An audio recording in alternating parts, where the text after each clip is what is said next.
శ్రీ నారా చంద్రబాబు నాయుడు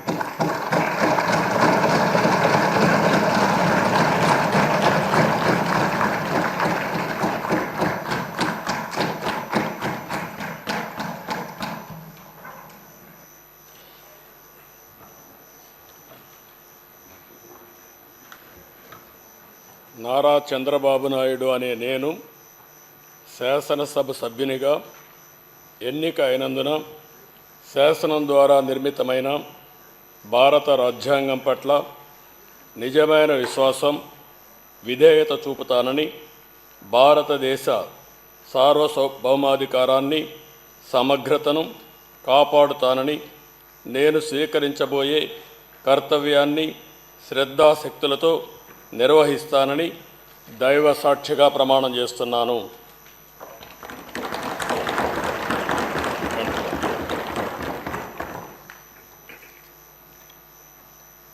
ఆంధ్రప్రదేశ్ శాసనసభ సభ్యుడైన నారా చంద్రబాబు నాయుడు అనే నేను సభ నియమాలకు కట్టుబడి ఉంటానని, వాటిని అనుసరిస్తానని, సభా మర్యాదలను పాటిస్తానని, సాంప్రదాయాలను గౌరవిస్తానని దైవ సాక్షిగా ప్రమాణం చేస్తున్నాను.